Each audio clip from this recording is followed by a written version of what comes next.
ప్రభుత్వ ఉద్యోగం మీ లక్ష్యమా అనేటువంటి ఒక్క స్లోగన్తో ఇంతమంది వచ్చారంటే అంటే ప్రభుత్వ ఉద్యోగాన్ని కోరుకునేటువంటి వాళ్ళు ఎక్కువ మంది ఉన్నారు. మరి ఈ సదస్సుకు విచ్చేసినటువంటి తల్లిదండ్రులకు, విద్యార్థులకు అందరికీ కూడా డాక్టర్ గిండీస్ ఐఏఎస్ అకాడమీ తిరుపతి తరఫున నేను అందరికీ స్వాగతం చెప్తున్నానండి. ఈ సదస్సు ప్రారంభించే ముందు రెండు చిన్న మాటలు మాట్లాడుతున్నాను సదస్సు ఉద్దేశాన్ని. మొట్టమొదటి ఏంటంటే, పాత రోజుల్లో డబ్బు ఉండేవాడే చదివించేవాడు, కరెక్ట్ అన్నాం.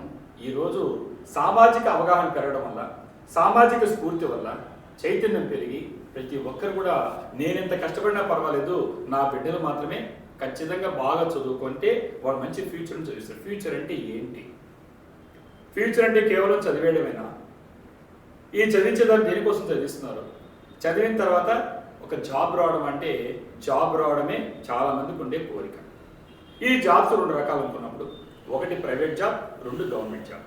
నేను ప్రైవేట్ జాబ్ని ఎప్పుడు తక్కువ చేసి మాట్లాడను, దేని బెనిఫిట్స్ సరిపోతాయి. అయితే గవర్నమెంట్ జాబ్ కావాలనుకున్న వాళ్ళు ఎక్కువ మంది ఉన్నారు. ఎందుకంటే ఉద్యోగ భద్రత ఉంది, టైమింగ్స్ ఉన్నాయి, టైమింగ్ శాలరీస్ ఉన్నాయి. ఆ తర్వాత they can serve the society అనే కాన్సెప్ట్తో చాలామంది చిన్నప్పుడు ఇంతప్పుడు ఎల్కేజీ యూకేజీ అనే పక్కన పెడితే గవర్నమెంట్ స్కీమ్ ప్రకారంగా ఫస్ట్ క్లాస్ కానించి 10th క్లాస్ వరకు 10 years, ఇంటర్మీడియట్ పేరుతో ఒక 2 years, డిగ్రీ పేరుతో ఒక 3 years, ఆ తర్వాత బీటెక్ పేరుతో చదివితే ఇంకో సంవత్సరం. అంటే 15 years 16 years చదివిన విద్యార్థులు ప్రభుత్వ ఉద్యోగం వస్తుందని మొదలుపెట్టి 15 years 16 చదివిన విద్యార్థులు చాలామంది డ్రాప్ అయిపోతున్నారు. అమ్మాయిలు మ్యారేజ్ చేస్తున్నారు. మరి చాలామంది చూస్తున్నారు ఈరోజు అనేకమైన ఫైనాన్స్ కంపెనీలో పనిచేస్తూ గుమస్తాలుగా, ర్యాపిడోలతో బీటెక్ వాళ్ళు కనిపిస్తున్నారు. అలాగే మొబైల్ ఫ్యాక్టరీలో పనిచేస్తున్నారు. మనం చూస్తున్నాం మన చుట్టూ ఉండే సమాజంలో. ఎందుకు? చిన్నప్పటి నుంచి గవర్నమెంట్ జాబ్ వస్తే బాగుంటుందని చదివించిన వాళ్ళు ఫ్యూచర్ అనేసి మరి ఎందుకు వెళ్ళారంటే, ఎస్ ఇక్కడ కొన్ని రోడ్ బ్లాక్స్ ఉన్నాయి. ఈ రోడ్ బ్లాక్స్ని ఒకసారి డిస్కస్ చేసి తర్వాత ఈ చర్చ నేను కొనసాగిస్తాను అనుకుంటున్నాను. ఏంటి అంటే, మారేటువంటి కాలానికి అనుగుణంగా మన మైండ్ సెట్ మారాలి. First point. పాత రోజుల్లో నేను కూడా అంతే, మోర్ దెన్ 3 decades పైగా, దాదాపు 30 ఏళ్ళు పైగా ఈ విద్యారంగంలో ఉండి వేల మంది విద్యార్థులను తయారు చేశాను. 100 పైగా డాక్టర్స్ అయినారు, ప్రొఫెసర్స్ అయినారు. ఈరోజు క్వశ్చన్ చేసుకుంటాం, ఆ రోజుల్లో నేను కూడా ర్యాంకులు టౌన్ ఫస్ట్ వేశాను. నిజానికి ఈరోజు ఈ దేశంలోకెల్లా అత్యంతమైనటువంటి ఐఏఎస్, ఐపీఎస్ ఇలాంటి సివిల్ సర్వీస్ ఎగ్జామినేషన్లో they are not seeing your marks. నీ మార్క్స్ చూడటం లేదు, మీ గ్రూప్స్ చూడటం లేదు.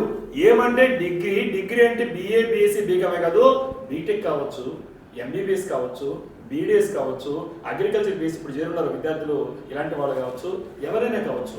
ఇంటర్మీడియట్ తర్వాత 3 years తగ్గకుండా ఉండేటువంటి ఒక చదువుని చదివేసి దాన్ని డిగ్రీ అని పేరుతో పిలుస్తున్నాం.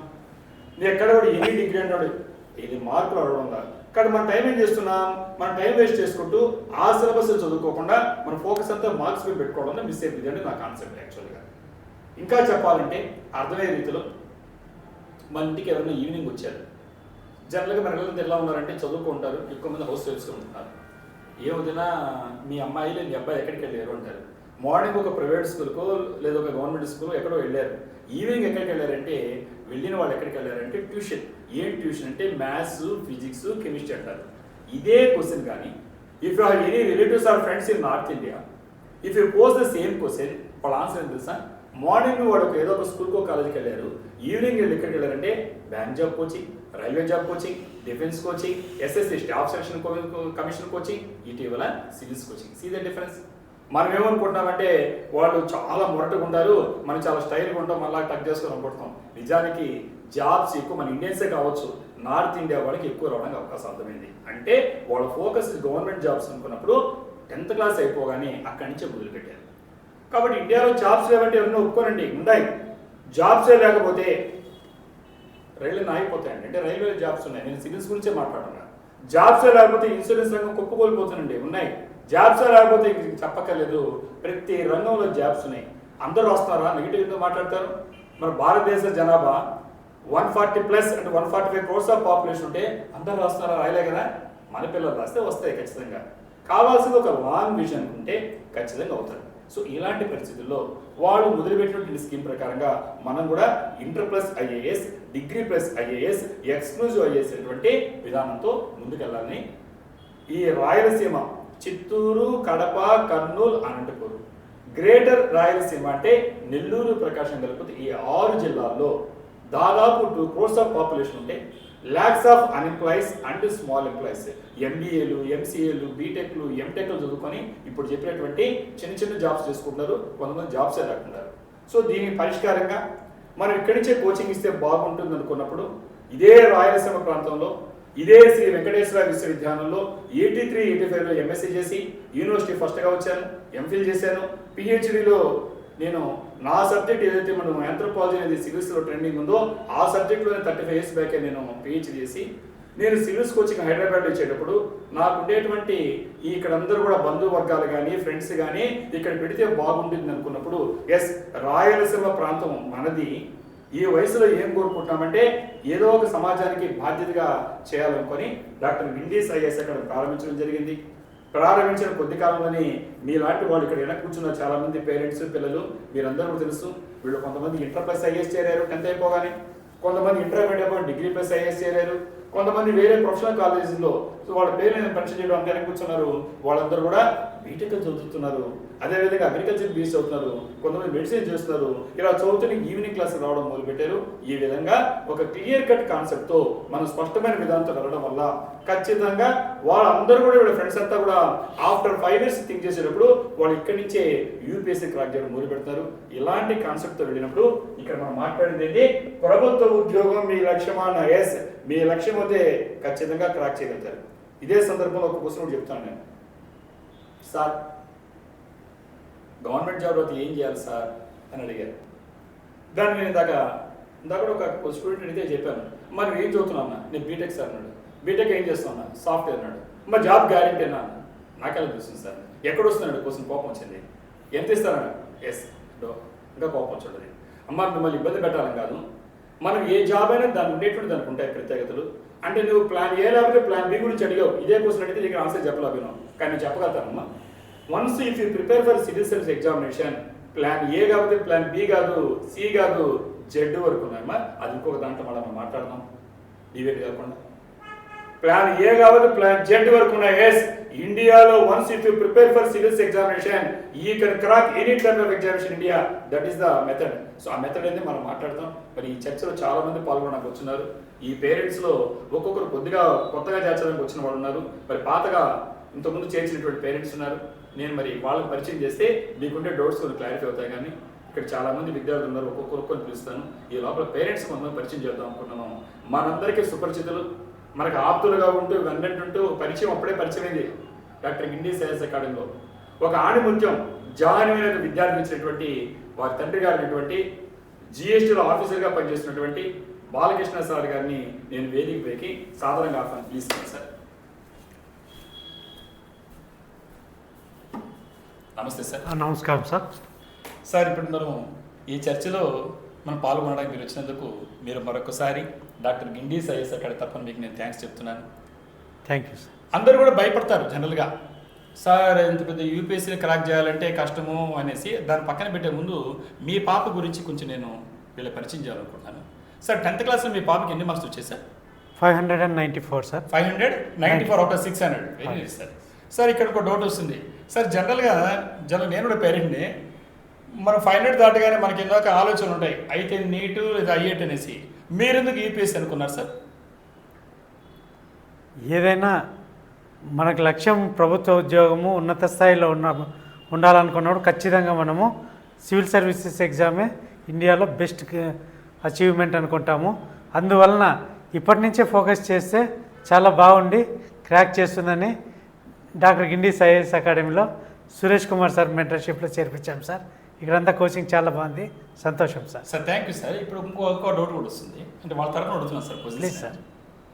సార్ సాధారణంగా తల్లిదండ్రులు వాళ్ళు అంటే అఫ్కోర్స్ చిన్నపిల్లలు కానీ వాళ్ళు తెలియదు, ఈ ఆలోచన మీ పాపకి మీరు ఎత్తి బలవంతంగా రుద్దారా, లేదా మీ పాపకు వచ్చిందా, లేదా ఇద్దరు కలిసి డిస్కస్ చేశారా, మీ మేడం గారు కూడా డిస్కస్ చేశారా, ఫ్యామిలీలో ఎలా చేశారు? ఫ్యామిలీ అంతా డిస్కస్ చేశాం సార్. సో ఈ నిర్ణయం మీ ఒకటి కాదు, ఒకటి కాదు. సో అందరు కలిసి, ఎందుకంటే ఒక పెద్ద నిర్ణయం తీసుకున్నప్పుడు ఆ నిర్ణయం సాధించాలంటే స్టూడెంట్ ఉండాలి, ఫాదర్ ఉండాలి, మదర్ ఉండాలి. అందుకే మేము ముందు చెప్పానమ్మా, ఈ కౌన్సిలింగ్ వచ్చిన వాళ్ళందరూ దయచేసి మీ పేరెంట్స్తో రండి అన్న. ఎందుకంటే పేరెంట్స్ అయితే పిల్లలు వెనకపోవచ్చు, పిల్లలు చెప్తే పెద్దవాళ్ళు కాదనొచ్చు. ఈ క్లారిటీ కోసం మిమ్మల్ని అందరూ కూడా వచ్చారు, సంతోషం అమ్మా. సో ఇంకొక డౌట్ వస్తుంది సార్. అవును, అంటే నాకు తెలుసు, ఇక్కడ చదువుతున్నప్పుడు తెలుసు నాకు. ఇప్పుడు మేము ఇంటర్ ప్లస్ ఐఏఎస్ వెళ్ళారు. ఇక్కడ మీరు దీని క్రమంలో మీకు అనుభవాలు ఎదురైంటాయి. ఉదాహరణకి ఇప్పుడు మనం హైదరాబాద్ లేదా విజయవాడ లేదా ఒక చోట పంపించుకోవచ్చు. మీరు ఒక ఆఫీసర్ గడలో పనిచేస్తున్నారు, ఫైనాన్షియల్ ఇబ్బంది లేదు మీకు, మీరు ఎందుకు ఇక్కడ తిరుపతి సెలెక్ట్ చేశారు? హైదరాబాద్, విజయవాడ, ఢిల్లీ పంపించాలంటే మనకు ఖచ్చితంగా అక్కడ మనం డాక్టర్ని కానీ సన్ కానీ చిల్డ్రన్ నుంచి దూరం ఉండాల్సి వస్తుంది. ఖచ్చితంగా అది దూరం రావడం వలన మనకి ఇబ్బందులు ఎదురవుతాయి. డైలీ మనం వాళ్ళని చూసుకోవాల్సి వస్తుంది, ఆప్యాయతగా పలకరించాల్సి వస్తుంది. అందువలన దగ్గరలో ఉండే గిండిస్ ఐఏఎస్ అకాడమీ అయితే మనకు బెస్ట్గా ఉంటుందని సార్ మెంటర్షిప్లో చేర్పించాము. సో మీరు ఎంజాయ్ చేస్తాం మీ పిల్లలతో? ఎంజాయ్ చేస్తాం. ఎందుకంటే రాగానే డాడీ ఇలా జరిగింది, డాడీ మమ్మీ ఇలా జరిగింది, పిల్లలు ఆపేస్తారు. కరెక్ట్ కాదు సార్. అది మన దగ్గర లేనప్పుడు, అందుబాటులో లేనప్పుడు ఖచ్చితంగా దూరం పంపించాలి, నో డౌట్. బట్ అందుబాటులో ఉన్నప్పుడు ఆ పిల్లల యొక్క ఆప్యాయతకి, అనురాగానికి దూరంగా అవసరం లేదు. మంచి నిర్ణయం తీసుకున్నాను సార్. డాక్టర్ గిండిస్ ఐఏఎస్ కాకపోయినా కూడా వేరే వాళ్ళైనా సరే దగ్గరలో పెడితే అక్కడే చేర్చమని చెప్పేవాడిని. ఎందుకంటే మనం ఎప్పుడు కూడా తల్లిదండ్రులు పిల్లలు దూరం కాకూడదు. ఎందుకంటే బాల్యం చాలా అమూల్యమైనటువంటి ఒక వయసు. ఈ వయసు మిస్ అవుతే రాస్తారు ఎంత దగ్గర పెట్టినా మేము అభినందిస్తున్నాం. పేరెంట్గా నేను, అకాడమీ డైరెక్టర్గా కాదు, అభినందిస్తున్నాను సార్. తర్వాత ఇప్పుడు మా గురించి రకరకాలుగా ఉంటాయి, బట్ మీ పేరెంట్స్ మీకు అనుభవాలు ఏంటి? మీకు ఇక్కడ అకాడమీలో మీకు ఏదైనా ఇబ్బందులు ఉన్నాయా, ఎలాంటి ఏదైనా సమస్యలు ఉన్నాయా? సెక్యూరిటీ ప్రాబ్లం కావచ్చు, టీచింగ్ పరంగా కావచ్చు. ఇబ్బందులు ఏం లేవు సార్, చాలా హ్యాపీగా ఉంది. టీచింగ్ స్టాఫ్ కూడా మనకి ఇక్కడ విజయవాడ, హైదరాబాద్లో ఢిల్లీ వెళ్ళాల్సిన అవసరం లేకుండా ఇక్కడికే వాళ్ళని రప్పిస్తూ చాలా బాగుంది ఇక్కడ కోచింగ్ ఇన్స్టిట్యూట్. హ్యాపీగా ఫీల్ అవుతాము. ఖచ్చితంగా హైలీ నాలెడ్జబుల్గా చాలా బాగా నేర్పిస్తున్నారు sir. Thank you sir. Thank you sir. నిజం చెప్పాలంటే మా ప్రియ శిష్యురాలు జాహ్నవి, నేను ఇప్పుడే కానీ అమ్మాయి కానీ ఫైనల్ ఇయర్ అయిపోతే she eligible to write the examination, ఎప్పుడెప్పుడు వస్తాను కాసుకోవడం సార్. ఆ అమ్మాయి టాప్ 10లో ఖచ్చితంగా ఉంటుంది, ఫస్ట్ ఖచ్చితంగా వస్తుంది. ఆ బ్లెస్సింగ్స్ అది. ఒకరోజు ఇంటర్వ్యూలో మళ్ళీ ఆ అమ్మాయి సివిల్స్ సెలెక్ట్ అయిన తర్వాత నేను మళ్ళా ఇలాంటి ఇంటర్వ్యూ వచ్చినప్పుడు నేను హ్యాపీగా ఫీల్ ఖచ్చితంగా వస్తుంది sir. I hope so. So మరి ఈ అవకాశాన్ని నేను ఎందుకు వినియోగించుకున్నానంటే, ఒక విద్యార్థినికి ఎన్నో అనుమానాలు ఉంటాయి, ఒక తండ్రికి ఎన్నో ఆలోచనలు ఉంటాయి. ఈ అనుమానాల్ని, ఆలోచనని అన్నీ మనం రంగాన్ని చూస్తే ఎస్ వాళ్ళకు ఒక క్లియర్ కట్ విజన్ ఉంది. ఎందుకంటే సివిల్స్ క్రాక్ చేయాలంటే ఒక పేరెంట్స్ పిల్లలు మాట్లాడుకోవాలి. ఇక్కడ కూర్చున్న వాళ్ళందరూ కూడా డిస్కస్ చేస్తున్నానమ్మా. ఇక్కడ ఏదో వచ్చిన ఎమోషన్ చేరక్కల్లా. సివిల్స్ క్రాక్ చేయాలంటే ఏం కావాలి? నంబర్ 1 ఒక లాంగ్ విజన్, అంటే ఇప్పుడే చెప్పాను నార్త్ ఇండియా మోడల్. సో ఆ విధంగా మనం చిన్నప్పటి నుంచి ఒక దూరమైనటువంటి ప్రణాళిక వేసుకుంటే అంత పెద్ద ఎగ్జామ్ని మనం డివేట్ కాకుండా క్రాక్ చేయడానికి ఉంటుంది. Next mentorship. నేను నా గురించి చెప్పుకోకూడదు కానీ ఎస్ 3.5 డికెట్స్ పైగా విద్యారంగంలో ఉండే వ్యక్తిగా, సివిల్స్ కోచింగ్లో అనుభవం ఉండే వ్యక్తిగా, హైదరాబాద్లో కోచింగ్ ఇచ్చే వ్యక్తిగా మంచి మెంటర్షిప్ ఇస్తున్నాం. అలాగే మంచి ఫ్యాకల్టీ ఇస్తున్నాం. దీంతో పాటు హార్డ్ వర్క్. ఈ హార్డ్ వర్క్ కూడా చాలా భయపెట్టేశారు మమ్మల్ని. సివిల్ సాధించాలంటే ఒక 10 హెడ్స్, 20 బ్రెయిన్స్, 40 హ్యాండ్స్ కావాలి. ఉట్టి మాటలు. ఈ అమ్మాయి రాసేటువంటిది ఏదైతే సివిల్స్ కోచింగ్ ఆర్డు ఇచ్చారో, ఏదైతే ప్రీవియస్ పేపర్స్ ఉన్నాయో ఇవాళ జరిగింది పక్క రోజు వస్తుంది. నా ఫ్రెండ్స్ అన్ని చోట్ల ఉంటారు, అన్ని రాష్ట్రాల్లో. వాళ్ళ ఫ్రెండ్స్ షేర్ చేస్తుంటారు. వాళ్ళు అడిగారు, సార్ ఈ అమ్మాయి క్వాలిఫికేషన్స్ ఇంత బాగా వస్తాయి. ఎస్, అంత చక్కగా అందరూ వస్తాను. ఇక్కడ ఉండేవాళ్ళు ప్రతి విద్యార్థిని, నేను పేర్లు పెట్టడం కరెక్ట్ కాదు కాబట్టి మెన్షన్ చేయడం. ఇక్కడ కూర్చున్న ప్రతి విద్యార్థి కూడా మీ స్క్రిప్ట్స్ చూస్తే అసలు ఎప్పుడు తొందరగా మేము డిగ్రీ అయిపోద్ది, ఎప్పుడు మిమ్మల్ని కూర్చోబెడతాం ఆలోచనలను అంత చక్కగా వస్తున్నారు. కాబట్టి మెంటర్షిప్ ఇస్తున్నాం. హార్డ్ వర్క్ అంటే మనం గంటల తరబడి చదవక్కర్లేదు. ఇక్కడ డైలీ మీకు రెగ్యులర్ ఎడ్యుకేషన్ ఏమైతే ఉంటుందో మీకు నచ్చిన కాలేజ్ చేరండి. మీరు బీటెక్లో ఉన్నారు, ఇక్కడ చాలామంది కూర్చున్న వాళ్ళు, మెడిసిన్ వాళ్ళు ఉన్నారు, అగ్రికల్చర్ చేస్తున్నారు, అలాగే ఫిజియోథెరపీ విద్యార్థులు ఉన్నారు, డిగ్రీ చేస్తున్నారు. మీకు ఏ కోర్సులో ఉన్నా సరే ఈవినింగ్ క్లాస్కి వస్తే ఆ హైదరాబాద్ మోడల్లో 2.5 hours 3 hours ఉంటే ఇక్కడ మీరు 3 hours ఇస్తున్నాం. 3 hours చక్కగా నేర్చుకుంటున్నారు. ఇలా ప్లాన్ చేసుకోవచ్చు. Next family support important. ఆ ఫ్యామిలీలో రకరకాల సమస్యలు ఉంటాయి. ఈ సమస్యలు ఎప్పుడు ఉండేటువంటివే. మీరు కొంచెం కానీ పేరెంట్స్ సపోర్ట్ చేయగలిగితే ఆ పిల్లలు ఉంటారు. సో ఖచ్చితంగా సాధించడానికి అవకాశం ఉంటుంది. ఇదే విధంగా మనము ఇంకా ముందుకి మీరు కానీ సపోర్ట్ ఇస్తే ఇంకా మంచి ఫ్యాకల్టీ ఇప్పుడు ఆల్రెడీ వస్తున్నారు. వైజాగ్ నుంచి వచ్చారు, ఢిల్లీ నుంచి వచ్చారు, చెన్నై నుంచి వచ్చారు, బెంగళూరు నుంచి వచ్చారు, విజయ్ అన్ని చోట్ల ఫ్యాకల్టీ తగలిగాను. మీరు సహకరిస్తే ఇంకొంచెం మీ ఆశయాలు నెరవేర్చడానికి నా వంతు కృషిగా ఈ రాయలసీమ వ్యక్తిగా ఇదే తిరుపతిలో 42 years బ్యాక్ ఎంఎస్సీలో ఆంథ్రోపాలజీలో యూనివర్సిటీ ఫస్ట్ వచ్చిన వ్యక్తిగా, ఇదే యూనివర్సిటీలో 35 years బ్యాక్ పిహెచ్డి చేసి ఏదైతే ఆంథ్రోపాలజీ తెలుగులో మానవ శాస్త్రం అనే పేరుతో సివిల్స్ సాధించడంలో కీలకమైన అస్త్రంగా ఉందో ఆ సబ్జెక్టులో నిష్ణాతుడు విద్యార్థులుగా మీకు ఖచ్చితంగా నా సేవలు మీకు అందిస్తారని తెలియజేస్తూ మరి ఇంకా చాలామంది మాట్లాడాల్సిన విద్యార్థులు పేరెంట్స్ ఉన్నారు, ఒక్కొక్కరిని ఇన్వైట్ చేస్తాను. సార్ ధన్యవాదాలు సార్. ధన్యవాదాలు సార్. Thank you sir.